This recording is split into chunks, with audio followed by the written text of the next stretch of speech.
Greetings everyone and welcome to this webinar. Today we will be discussing about corrective action or preventive action, the new risk-based methodology for ISO 9001-2015. My name is Art Talamani, the PECB organizer of this webinar, and the guest for today is Jason Teliszczak, PECB certified trainer and CEO/founder of JT Environmental Consulting. Please feel free to write your questions and comments in the question box in the right-hand control panel, or you can use the raise hand function. We will unmute you and you will have a chance to ask the question directly. Jason will answer to all questions accordingly at the end of the presentation. Please, Jason, you may start the presentation. All right, thank you very much. I am actually in the U.S., so this is a morning for us, so good morning to any U.S. people and good afternoon to the rest of the world. Again, we're talking about the changes to 9001 here that just recently came out about 2 months ago. My name is Jason Teliszczak. I'm the CEO and founder of JT Environmental Consulting. We do assist clients throughout the world. We started about 15 years ago, and we have quite a great portfolio, and we do have consultants throughout the world in the U.S., South America, Asia, Australia, and soon within the U.K. We do assist many different industries such as aerospace, automotive, e-waste, food, manufacturing, medical devices, non-for-profits, and watercraft. So basically we do it all. Again, we're here today to talk about quality. We're looking at the corrective action or preventive action based on the new risk-based methodology for ISO 9001, the 2015 version. It was published at the end of September, so again, it's very new. And with over 1.1 million certificates issued worldwide, ISO 9001 helps organizations demonstrate to customers what they can offer as far as products and services of consistently good quality. It also acts as a tool to streamline their processes and make them more efficient at what they do. This presentation and this update is so important because 9001 is the backbone of so many different standards, not just ISO standards, but world standards, with a quality mentality, because the beauty of 9001 is you can incorporate it into any organization, anything that makes a widget, any type of service industry. There's even some sports teams that have been ISO 9001 certified. It can really be used in almost any different area and make it any organization or business better. We're going to talk today how it's changed, where originally you wanted to have quality in place to think about quality so that way you could fix any issues that came up. So that would be your corrective actions. And then as it grew mature, then they talked about preventive action, thinking about what could potentially happen before it happens and fix it. And now we're going even further into a risk-based methodology. And if any of you have a safety background, this has been there for a little bit of a while, or even a food safety background with HACCP. There's more of a risk base there, and that's what 9001 is bringing to this 2015 standard. So again, to summarize, a corrective action is an action to eliminate the cause of a detected nonconformity or other undesirable situation. So again, if something has gone wrong, if you have painted everything red when you're making some balls and you're supposed to be painting everything purple, and you've already shipped a bunch of these, then that's going to be something that already occurred, so you're going to have to correct that issue. Preventative action is an action to eliminate the cause of a potential nonconforming or other undesirable potential situation. So, using that same analogy, if we shipped a bunch of balls that were the wrong color, a preventative action might be to ensure that we do not have any other colors. Maybe this plant in this specific location only has the color red and they only make red balls. Or maybe another location only makes purple balls. So you're going to take that potential issue out of the equation. With this update, there are 3 main areas that have been updated and are different. Again, it's very important that if you want to know the differences, it's great that you're here during this webinar, but I'd highly suggest that you get the updated version of the standard. You can't really know what's going on if you can't actually refer to any documentation or any sources. So the 3 main changes: a huge change of process approach, consistent results, excuse me, aligning with the standard and the direction of the organization. So this is, instead of just having the 9001 sit by itself, you're going to weave it into your organization a lot more than it used to be. So a lot of companies before to have it just be stand-alone documentation. When the auditor comes in, here's our manual, here's a big binder. That was never the idea. The idea is to make your organization better, to streamline what goes on. If you're doing a bunch of unnecessary paperwork and 20 different people are touching the same piece of paper, you need to streamline that process. Streamlining it will add more efficiency, will improve your quality. In the long run, it should be saving you money as well. They also updated the PDCA, the Plan, Do, Check, Act principles. From an individual process, it's great to look at each thing, but we need to look at it as a holistic system. Now, if we look at each little process, this piece of machinery here, this service that we're providing our customer, that's great to look at it, but you need to do that for your organization as a whole. If all these little tasks are running very well, that's great, but is your organization running well? And do all these little tasks, are they interconnected the way that they should be?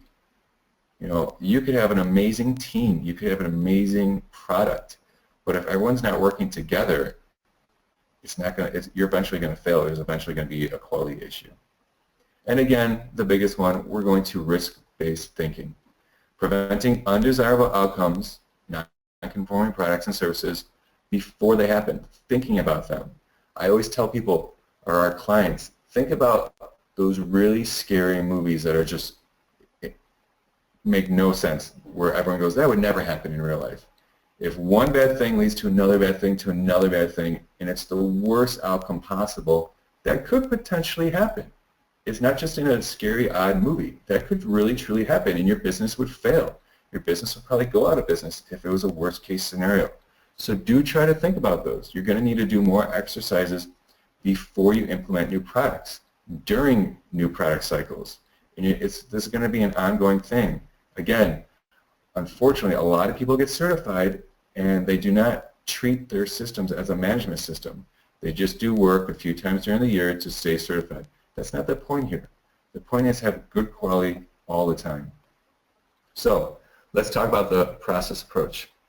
It involves a systematic definition and management of processes and their interactions so as to achieve the intended results in accordance with the quality policy and strategic direction of the organization. Management of the processes and the system as a whole can be achieved using the PDCA cycle, again, Plan, Do, Check, Act, with an overall focus on risk-based thinking aimed at taking advantage of opportunities and preventing undesirable results. Again, this is taken directly from the new standard. They're talking about your whole company, your whole organization, looking at all the quality along the way through risk-based thinking. In doing that, again, you're one step ahead of preventive, preventing any issues, being proactive. Process approach. The application of the process approach in a quality management system enables an understanding and consistency in meeting the requirements, which again, you should already be adhering to, but they're reiterating this. The consideration of processes in terms of added value, the achievement of effect of process performance, and improvement of processes based on evaluation of data and information. I can't tell you how many times we have seen really, really strong organizations that do such a great job capturing data. How are sales? Are our clients happy? Did we get the surveys back? That's great. And they get all this awesome data and then they don't do anything with it. They simply do not improve upon all that great information that they've captured, and that's such a shame. Make sure that you are continually evaluating the data and the information of what's going on. And in doing so, you will be adding value to whatever service or whatever product you're creating. PDCA. First part, plan. Establish the objectives for the system and its processes and the resources needed to deliver the results in accordance with customers' requirements and the organization's policies. Also identify and address risks and opportunities. This is a pretty huge statement here. This is almost the groundwork for a majority of the core of your system for 9001 here. You're going to need to know your objectives. What are you trying to achieve? Let everyone know in the organization. Write it down so it's documented so everyone knows what you're trying to achieve. What resources are going to be needed? Does management need to provide more money for better training? Does management need to provide more personnel to create this product? Does management need to provide more lighting so everyone can see what they're doing better so you can make a better product? You really need to think about this. What's your customer's requirements? If you don't know what your customer's needs are, then how are you going to make a good product? If your customer says, I want a ball to bounce so high, then obviously that's where your engineering should be. But if you're just making balls all the time, obviously your customers aren't going to want them if they're flat, if they're deflated, whatever. You really need to focus on what your customers need and what they want and their feedback. That's why surveys are so important. And within all this, again, you need policies and procedures to talk about all these and realize what you need to do. Now the doing. Do you implement what's planned? So you said you're going to do all these great things. Are you actually doing it? Hopefully you are. If you're only doing 75% of it, you should be able to realize that when you're doing your management reviews, when you're doing your internal audits, that you're falling short. Check. We're monitoring. And where applicable, we're going to measure processes and the resulting products and services against policies, objectives, requirements, planned activities, and report the results. This is what I just talked about. We need to review. You said in the planning that you're going to do this task. You're going to make this awesome product. You're going to do a great job. And the doing, you allegedly did this. The checking is, did you actually do this? And again, if it isn't documented, then it didn't really happen. An auditor can't audit you. They can't know what's going on within your organization. They're not there every day, every other day, twice a year. No, they're just there for the audits. So you need to document this to prove it. And then you need to act. You need to take actions to improve the performance. What if the check realized that we are only at 75%? Where are we lacking the 25? Again, it goes back to the planning. Do we need more resources? Or does it mean that we're actually just not doing what we said we were going to do? You might say that you're going to do a really, really good job and fall short. We're going to test 100% of the products we make. And then you only end up testing 75 because it's slowing down production. Well, 75% of testing is still great, a validation. So just change your procedures to say that. Again, this should be a bit of a review for the core ideas of 9001. But if you've never seen this, here's a plan, do, check, act, flow map, flow chart, so you can see how everything interacts. You have your leadership in the middle, you have your support, your performance, your improvement, your planning, and it's a circle of the plan, do, check, act. It's going around and around and around. This one does a good job of showing you the different areas of 9001, where the whole thing is your quality management system, section 4. Your leadership is section 5. Your section 6 is planning, 7, 8, 9, and then 10. So it does a good job showing you. And it also shows you your inputs and your outputs of what should be going on. So risk-based methodology. You need to have a risk-based thinking. This enables an organization to determine the factors that could cause the processes and its quality management system to deviate from the planned results, to put in place preventative controls to minimize negative effects, and to make maximum use of opportunities as they arise. Again, this is taken directly from the new standard. Again, I can't stress enough that you need to get the new standard to know what you're actually doing here. So again, risk-based thinking. You need to think of things ahead of time. You need to do the right things. Sorry, went ahead. Risk-based thinking. This is going to be found in clause 8.4, is essential for achieving an effective quality management system. The concept of risk-based thinking has been implicit in previous editions of the ISO standard, and it also talked about preventive actions before to eliminate potential nonconformities. But by analyzing any nonconformities that do occur and taking action to prevent reoccurrence, that's appropriate for the effects of the nonconformity. So if you keep having some issues that take place, and you have some corrective actions to fix that. Hopefully not just Band-Aids. Hopefully it's not just a quick step to fix the issue immediately. Hopefully you're doing a root cause analysis. You're thinking about your 5 whys to go deeper into what the issue actually is. Now, if you fix that issue, great. But if you thought of a potential issue, or it was a close call, a near miss, maybe that's going to be your preventative. But we're talking about risk-based. We need to think about all these things beforehand. If you're an organization and you're making pizzas every day, and you said, you know what, we're making a pizza, it's 10 inches, this is what we've done for the past 50 years, we're thinking about making an 8-inch pizza, and we're thinking about making a 12-inch pizza. What are going to be the issues when you start making that? What are going to be the potential threats, the risks? What quality do you have to think about when making that pizza that's different? Do you need different machinery? Is that going to require more training? You need to think about all these things ahead of time.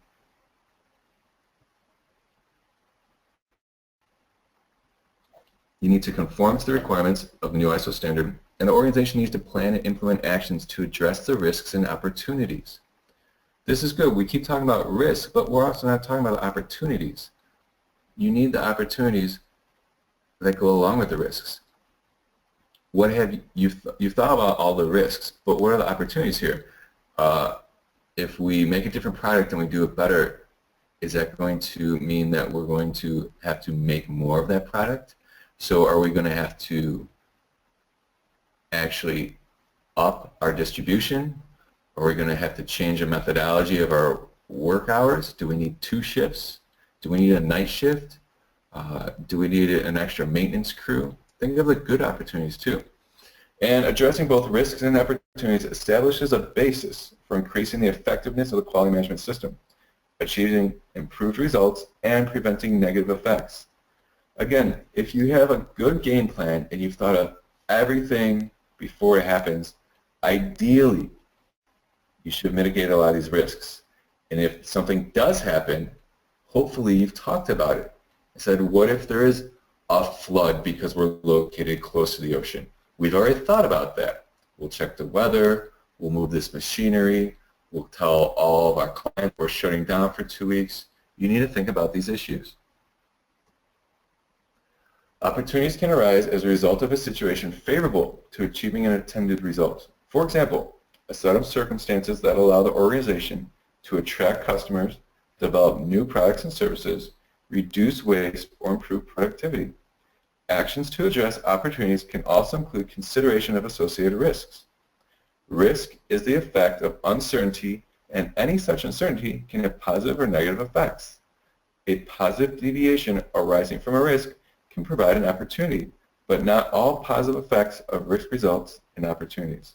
So again, what if you had a client say, hey, can you make us this product? And you never thought about that. You say, sure, we can try. You've just created a new product line. You've just made more money. You've just made more revenue. But when you're thinking about that line and when that customer approached you, you need to think about all the potential risks. What could happen? What do we need? Do we have the right infrastructure? Do we have the right personnel? What does this client really want? What do they really need as far as what we're going to make? So, risk, the effect. Risk is a potential of losing something of value. I'm sorry, let me back up here. So, the effect of uncertainty. It's a very small definition in the new 9000 because, again, 9000 is a definition for the 9001 standard. But if we look up Wiki, this is what they say, I'm sorry, Wikipedia. Risk is the potential of losing something of value. Values such as physical health, social status, emotional well-being, or financial wealth can be gained or lost when taking risk results from a given action, activity, or inaction, foreseen or unforeseen. And that's big. I think this is a really good definition because taking the action or inaction. So again, if you see that you're manufacturing too many products and your conveyor system is supposed to run at 10 widgets an hour and you need to increase production, so now you've cranked it up to 30 per hour and the machine just can't handle it. Your inaction of not doing preventive maintenance on that machine that you're running too hard is going to be a risk. It's going to fail eventually. So again, being inactive is just as bad as not being active. Not seeing something, not thinking about something. Let's continue with the definition. Uncertainty is a potential, unpredictable, unmeasurable, and uncontrollable outcome. Risk is a consequence of action taken in spite of uncertainty. This is a good second half of this definition. So they're talking about unmeasurable and uncontrollable. That's the whole point here, is we're trying to control your processes, your services, what you're doing, no matter what it is in quality. You want to have the control. You want to think about the potential issues. You want to have a system in place. What if a machine breaks down? Well, we have a backup machine. What if the power goes out? We have backup power. What is it if there's a natural disaster? Well, then we shift all of our production to our other plants. Think about those beforehand so that you're controlling any outcome, you're controlling any risk. And the unmeasurable. Again, we need to be documenting everything.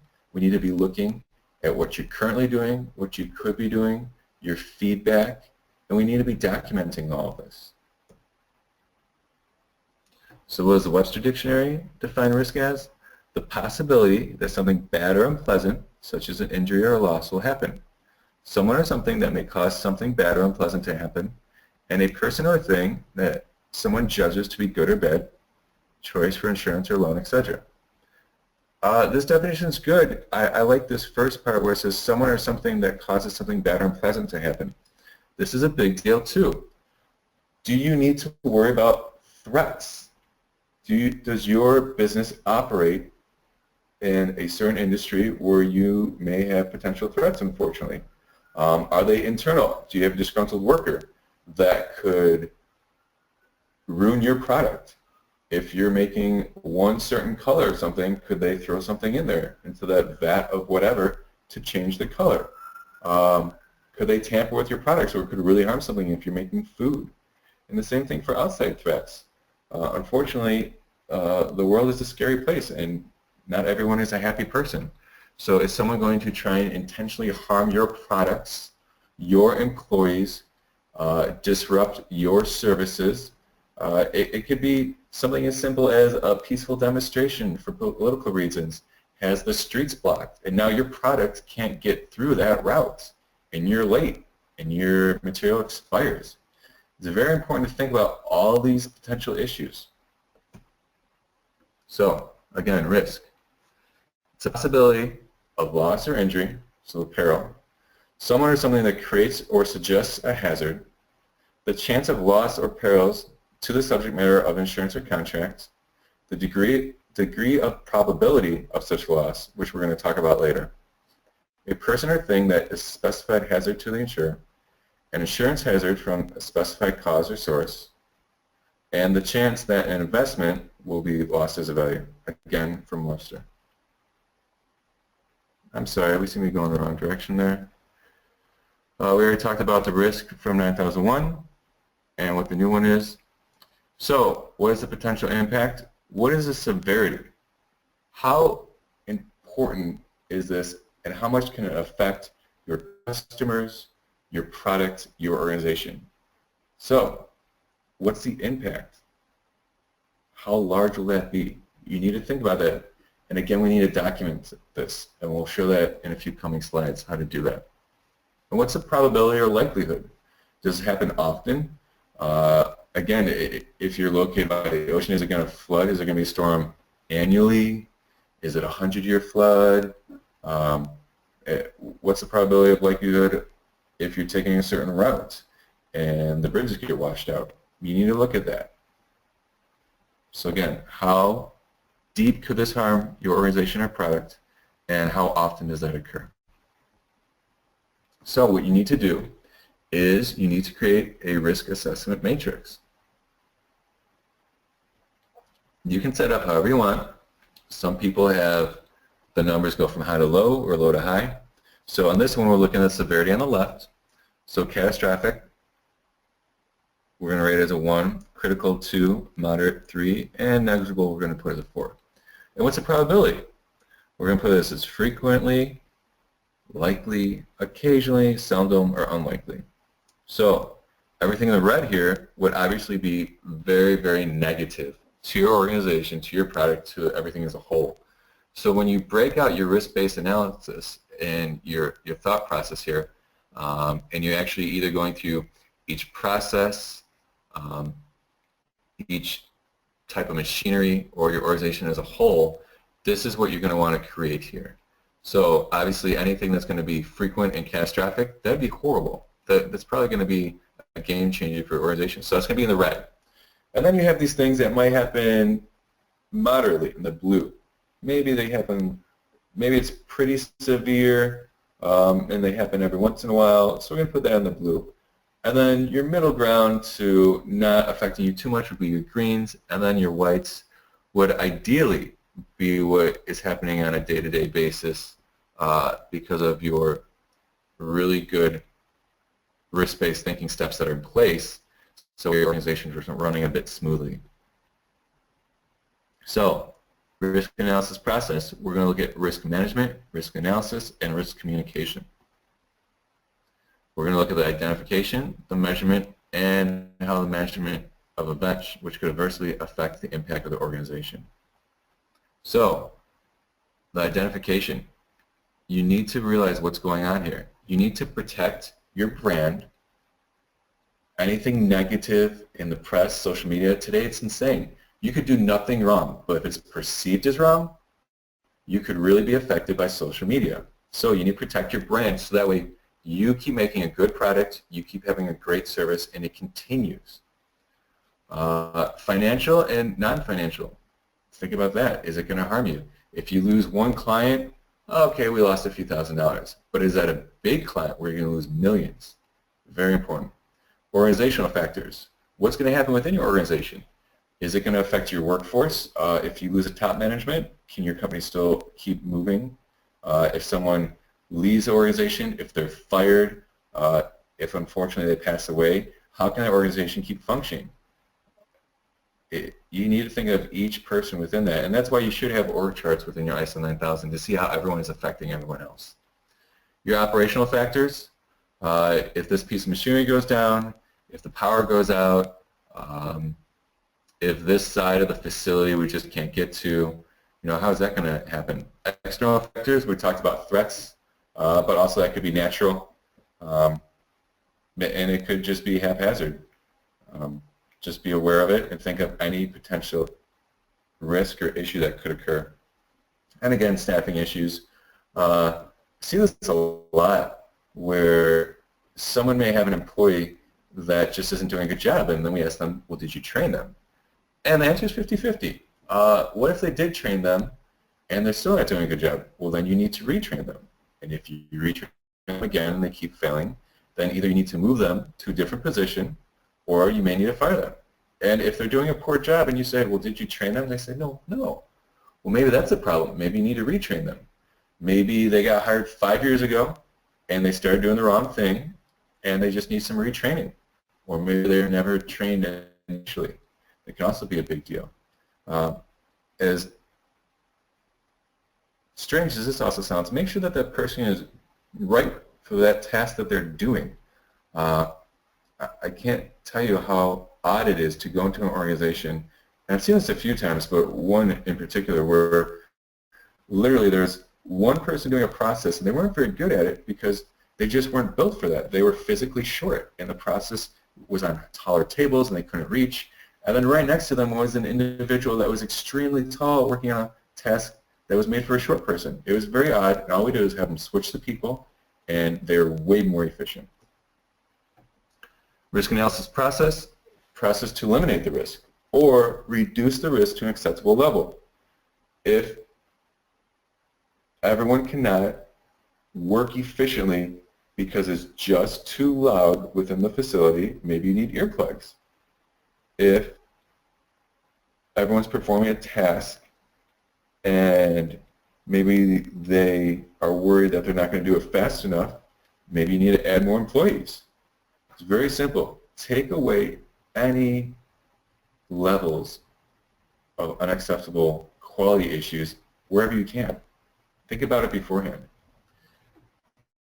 and please mitigate these. So what's your mitigation plan? There's none in place? That's not good.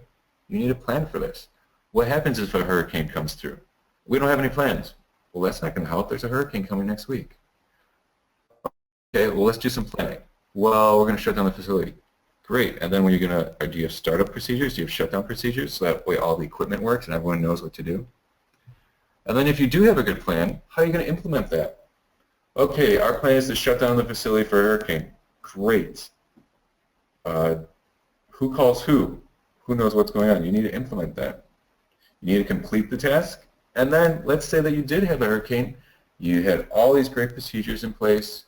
Everyone knew what to do. You shut down the facility, and everyone came back to the facility and started up, and everything was great. There was minimal damage. Everything was fine.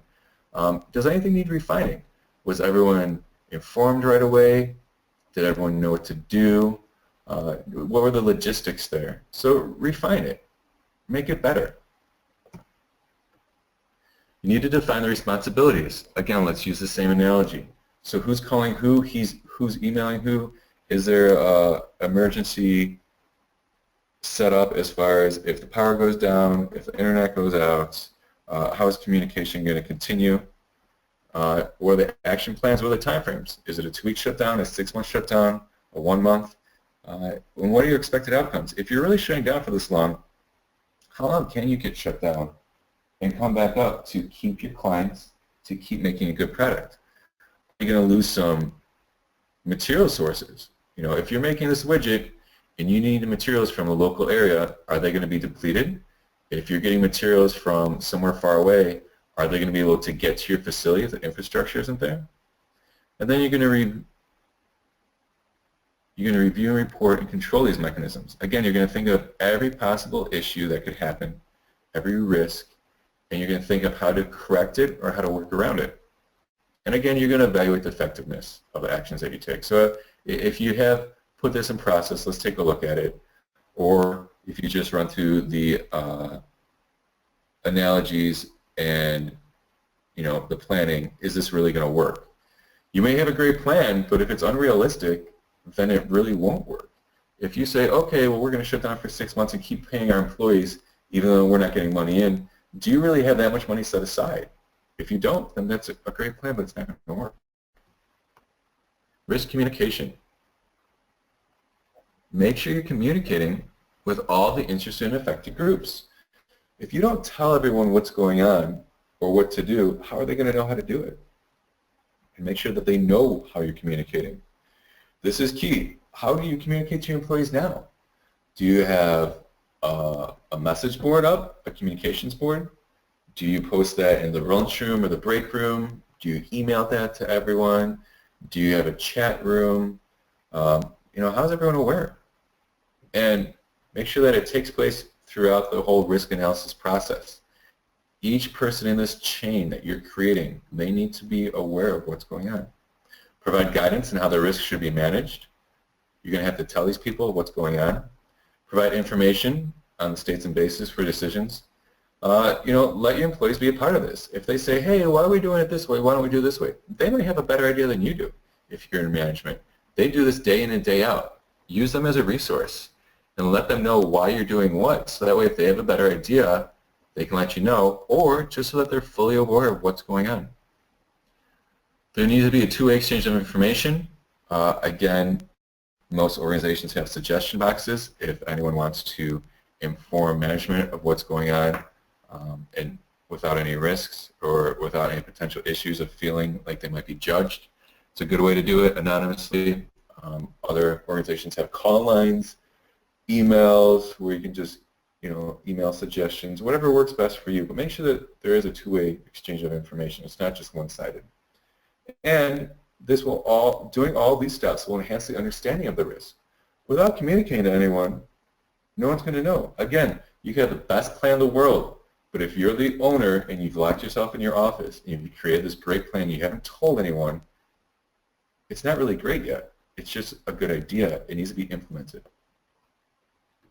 So getting back to the severity or the impact on what you're doing or what you're making, you need to think about your overall product or service, the reputation that you currently have, how much this will affect you financially, the health and safety of not just your employees, but of the products that you're making, of everyone outside, and your visitors.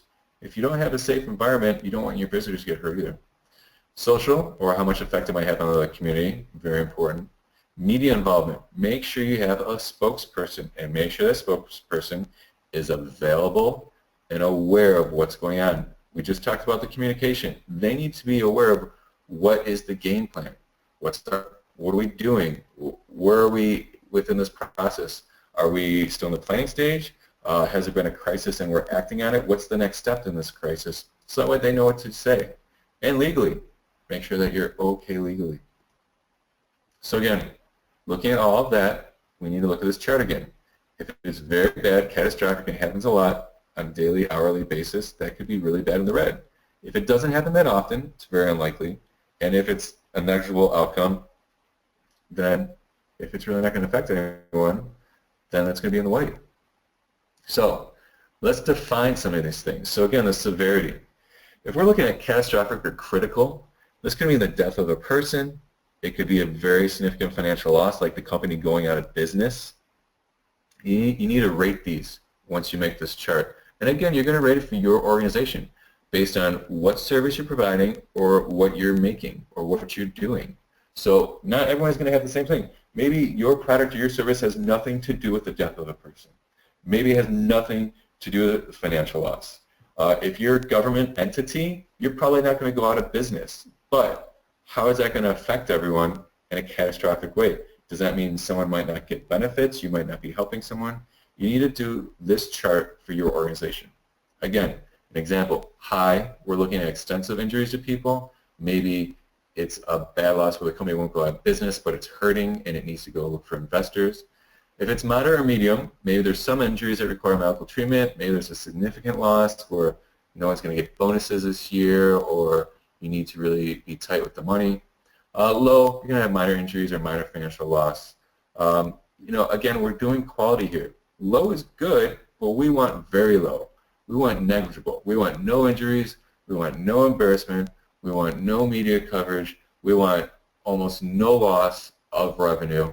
That would be if you make a product and you catch it in-house with your quality system. Okay, we made 1,000 of these widgets. It's going to go on the truck. We just packaged it up.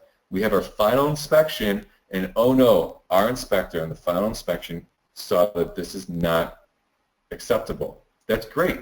You caught it in-house. Maybe it only cost you as much to produce that for the time and money. That's great. Let's put this in let's put it in a quarantine area, and we'll look at it later. We'll figure out what we did wrong, or do we have to shut down everything now? That would be great. That's your best case scenario for your negligible severity chart. And then you also have to do this with the probability. Again, looking at your product or your service to create this chart. Are we looking at this happening daily, hourly? How likely is it to occur? Maybe daily, maybe once a week. Is it occasionally? Maybe it's monthly, or maybe it's quarterly. Seldom? Is it annually, every 1 to 5 years? Or is it really, really unlikely? Maybe every 10 to 50 years. Again, we're talking about weather, we're talking about a 100-year flood. Maybe if you're looking at some raw materials, maybe you're looking at some elements in the earth, when is that going to run out? Maybe 1,000 years. How unlikely is it? And again, for your organization, figure that out. Sources for today. We took a lot of information from ISO.org. Obviously, we put wherever it was new for the new standard. Again, I cannot stress enough to get a copy of that. If your company is certified to 9001, you must have a copy. Otherwise, the auditor could write you up. And again, a good resource is my company, JT Environmental Consulting, which you see there. Thank you very much for your time today. I know that it was a bit of an overview for what 9001 has in place before this 2015 update, but again, today we're really talking about how we've gone from corrective actions, which is fixing something that's gone wrong, to preventative, we prevent it before it happens and think about how to mitigate that, to doing risk-based, which is basically like preventative on steroids, where you're really looking at every potential opportunity to harm your product or service and how to fix those beforehand so that it works out better. Thank you so much for your time. If you have any questions, you can please write them down. They will be funneled to me, and then we can go over what's going on today. Thank you. Thank you, Jason, for this presentation. Now we will go with questions. Therefore, if you have any questions, it is time to ask them. Please use the comment box or raise hand function if you would like to ask any questions. Now I'm going to go ahead and read you a question. I noticed that you kept stressing continuously. So do you think that the plan, do, check, and act can be aligned with total quality management? Sure. I mean, you need to always look at everything. We're talking about risk here today. So the idea is trying to look forward at any potentials and really know what your current processes are and also know for planning. So yeah, I don't see that as an issue. I think that's a good question that could go a little bit deeper if you want to do a question upon your question. But yeah, I don't see that as an issue. Thank you. Another question is, can one carry out the ISO audit to cover the finance accounts processes based on risk-based analysis? I'm sorry, you cut off for a second there. Can you say it again? Sure. Can one carry out the ISO audit to cover the finance/accounts processes based on risk-based analysis? Sure. If you have a client that's always paying their bills late and you know that, do you need to get that invoice to them sooner? Do you have a client that's always going to go to collections? And we had one client where the owner was very, very terrified of ever not making money. So she'd actually research each client and see if she wanted to bring them on board based off of their sound financial abilities. So there's definitely room to incorporate 9001 into any organization, so finance would not be an issue. I think there's a lot of different ways that you could go with that. Even doing your bills, if you have an accounting department that's 20 people, you could look into, okay, can we use online services? Are those fees going to be cheaper than all the people that we have here? Do we have too many mistakes in our finance department? Do we need to go to an online? I think there's a lot of different ways that you could do that. I think, again, you have to think about doing risk-based analysis. You think about all the worst-case scenarios. And what's really helpful is when you're doing this, if you are the management rep, maybe having more of a management team and you can be the lead. So that way you have more people within your organization thinking outside the box of how you normally might think, because you might get stuck. Okay, this is our process. I've thought of every possible risk. Maybe someone else has a different one that you didn't think of. So getting a team might help you out there too if you're stuck. Good question. Thank you. Next question is, how does root cause analysis included in risk-based methodology? Good question. Okay, so you can definitely still use your root cause analysis to see what the issue was. Once you've found that out, it's kind of like working backwards and forwards. So you're still going to use your root cause if you had an issue. Now, if you're doing risk-based and you have not had an issue yet, you're thinking of the potential issue. Okay, we have 100 employees. They're only trained when they get hired. Our risk-based analysis says that they should get retrained every year. So if we had a root cause analysis of, okay, let's say we did the training every year and people are still failing, what could be a potential root cause? Now you're going to work it back and it's kind of strengthening your risk-based methodology. Maybe we didn't do enough training. Okay, so now we're training them annually, but we just had one little meeting in the morning. That's not acceptable. Maybe we need to train them for an hour. Maybe we need to have it documented so that way we can show the auditor. So the root cause can really flush out more ideas. Again, I've really seen it lately where people that aren't used to this type of thinking yet, it really does help having a team. And the only unfortunate thing is this does require a lot more time and effort. And I know that that's not always easy to tell someone in the quality part of their department, of their organization, if they're not well funded or not well backed up, or if they're wearing too many hats. This is going to take more time and more effort. Thank you. Next question is, do you recommend some risk management methodology to a service industry? Yes, definitely. Services are really important. Depending on what service you're doing, how are you getting there, who's doing it. Service, I think, is harder because you have more variables. So your risk-based methodology could be a bit bigger, but the key here is that way, if you're delivering food somewhere, you need to think of so many different variables, whether routes, whether the food is going to stay hot, is it going to be cold, when I get there, is there going to be a train blocking me, can I not get in that entrance? You know, you need to think about all these steps ahead of time. So I think it could be really good for services.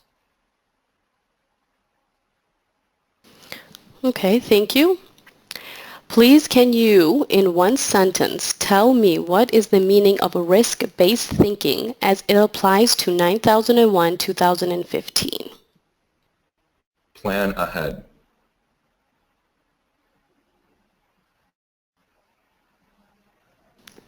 Okay, thank you.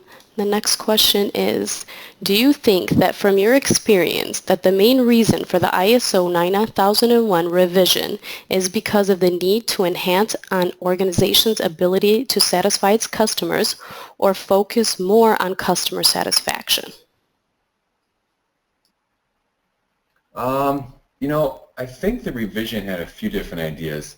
The risk-based was to strengthen it to line up with where quality in the world has taken everything, and the standard honestly needed to be updated sooner.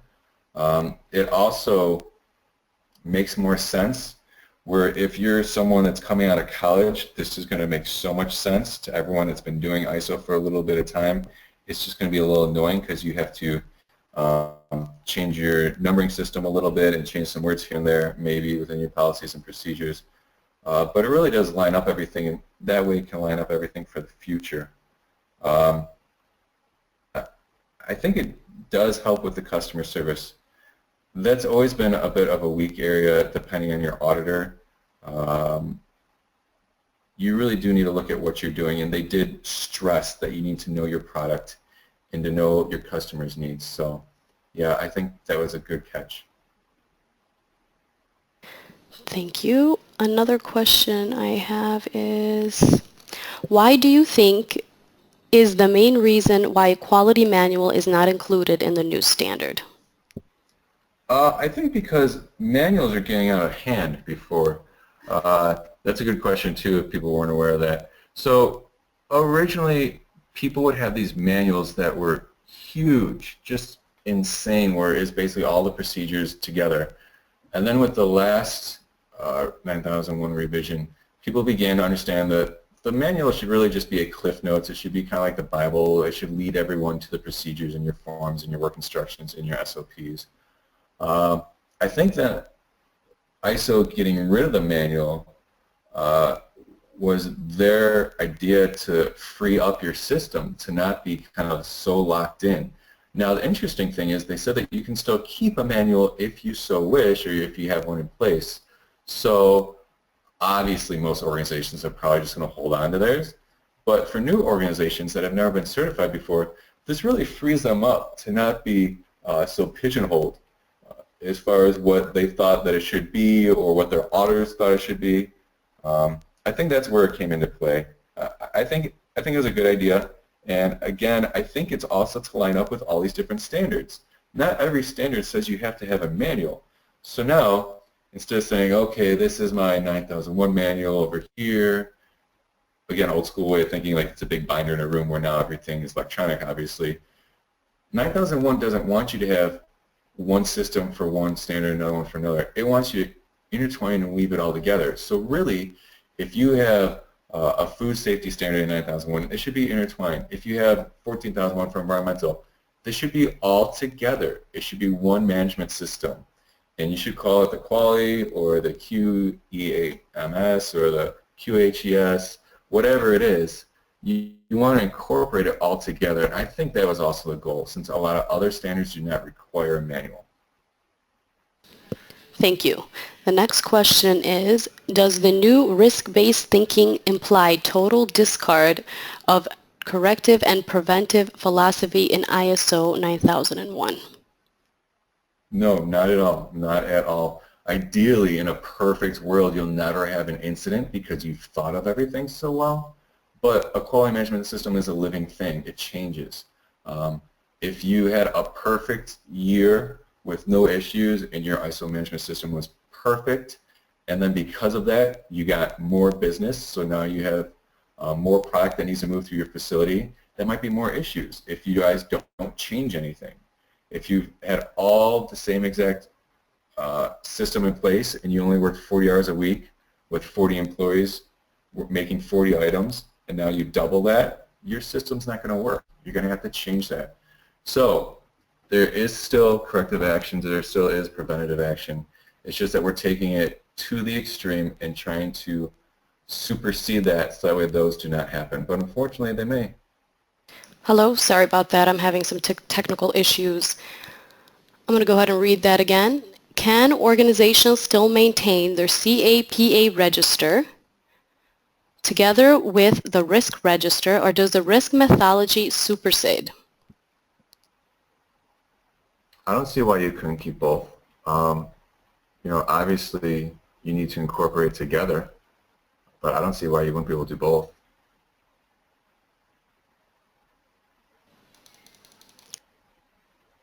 Thank you. The next question is, will there be more objective evidences to collect and produce to the auditors for risk-based thinking? Yes, definitely. You should create, ideally, you know, in general, just a form saying what's the process that you're looking at and what did you come up with as potential issues. And again, that severity matrix that I presented, that would be very helpful. So that way you can rate things and how bad they could possibly be and how often they're going to occur. So yeah,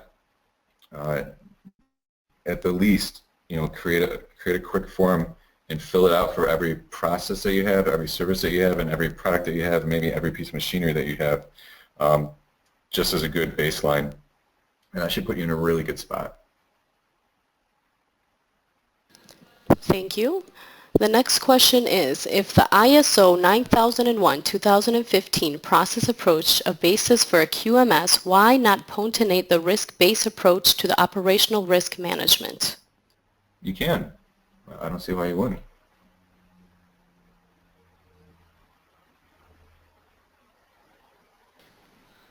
Thank you. There's also another question here. It is, any ISO for risk analysis? It seems, is there any ISO for risk analysis is the question. Specifically, outside of 9001, not that I know of. Obviously, we could Google it real quick. I think there's one that leans on it, but I'm not sure if it's specific for risk-based. I'd have to look that up, so I don't know the answer off the top of my head. Thank you, Jason. And one more question, and then we're going to be wrapping this up. It is, FMEA is the best methodology to conforming to the new requirement of ISO 9001-2015, or there are other methodologies? I mean, that's pretty good too. That's going a bit deeper. If you're aware of that, then obviously you're more in the know than most people, and that would obviously work. I don't think that's the worst case idea as far as looking at everything, but you're not just looking for things to fail, you're looking for potentials. So you could definitely go along those lines. So yeah, I mean, again, if you're aware of that and that's the angle you want to take, I'm sure that would flush out a lot of different things. And once you perform that task or you go through that exercise, you might see where you are lacking in risk. But if you feel like if you've hit all the major points, then yeah, you should be good to go. That's a good question. Thank you, Jason, for this presentation. Because of the time limited, we have to conclude this presentation. However, if you have any other questions, you can send your questions through email and we will answer to them individually. Thank you again, Jason, for this interesting and informative presentation. I also want to thank all the attendees as well for taking the time out of your busy schedules to join us and your patience. We hope you enjoyed the complete webinar. Please check PECB's webinar schedule in our website www.pecb.com or our official social media network, since next week we're organizing webinars on interesting topics. Next Monday we are hosting a webinar on the topic the impact ISO 9001 revisions will have on your business and quality management systems. Thank you everyone, and thank you again, Jason. Thank you. Have a good day. You too.